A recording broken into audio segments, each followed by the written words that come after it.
എന്താ അതിന്റെ ആവശ്യമുള്ളത്? ആകെ ഇവിടെ എത്തിയത് എന്താണെന്നറിയോ? നാട്ടിൽ പോയി 10 മാസം ഞാൻ നിന്ന്. ഇവിടെ എത്തിയത് എന്താ? ഈ 10 മാസം കൊണ്ട് 10 ലക്ഷം രൂപ കടമായി. ഈ കടം ഇവർക്ക് വന്ന പ്രവാസികൾക്ക് കട എല്ലാവർക്കും ഉണ്ടാവും. ആ കടമ്പ് കിട്ടാണ്ട് പോക്ക് നടക്കൂല. കടയില്ലാത്ത ഒരു മനുഷ്യന്മാരില്ല. അതിൽ കാര്യമില്ല, അതിൽ അർത്ഥമില്ല. കടന്ന് പറഞ്ഞപ്പോ നമ്മളെ ഇതിൽ വരാതെ പോകുക. അതിനല്ലേ പ്രവാസി എന്ന് പറഞ്ഞിട്ട് അല്ലേ? ഇതൊന്ന് ആലോചിച്ച് നോക്കാം. നാട്ടിലിപ്പോ നമ്മള് ചെറുപ്പം മുതൽ അല്ല, നാട്ടിൽ ഓക്കെയാണ്, കടമൊന്നും ഇല്ലെങ്കിൽ ഓക്കെയാണ്.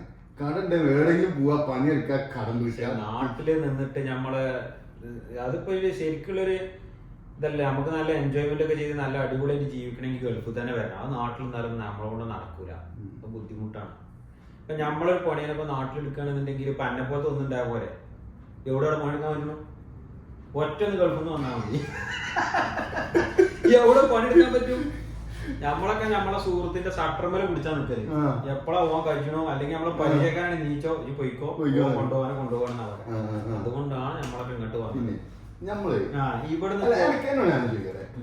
എനിക്ക് യാത്ര ചെയ്യാൻ ഇഷ്ടല്ലേ?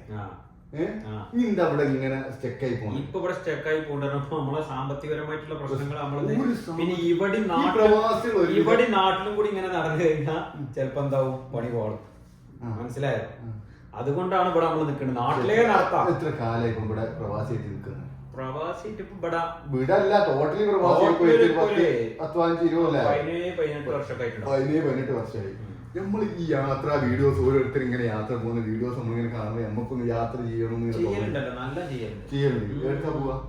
എല്ലായിടത്തും പോയിട്ടുണ്ട്. ഡൽഹി, ഇന്ത്യയിലൊരു വിധം ഡൽഹി, പിന്നെ ഡൽഹി തന്നെ 2-3 പ്രാവശ്യം പോയിട്ടുണ്ട്.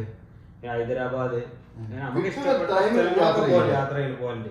ഇപ്പൊ ഈ പ്രാവശ്യം ഇപ്പൊ രാവിലെ അന്ന് വിട്ടിട്ട് അന്ന് കൊല്ലത്തെത്തി വണ്ടിയിട്ട്. പക്ഷെ കൊല്ലത്ത് നിന്നാണ് പോകുമ്പോഴത്തേന് ഇവിടെ വീട്ടിൽ വെള്ളം കയറാനായി. അവിടെ വീട്ടില് വെള്ളം കയറാനായി. ഒരു രക്ഷയില്ല. ഇത് വീട്ടുകാർക്ക് അറിയില്ല നമ്മളെ എവിടെ നിന്നില്ല. എന്താ വെച്ചാൽ വയനാട് ഉരുൾപൊട്ടി ചെയ്തു. നമ്മള് എവിടെ നിന്നുള്ള വീട്ടുകാർക്ക് അറിയില്ല.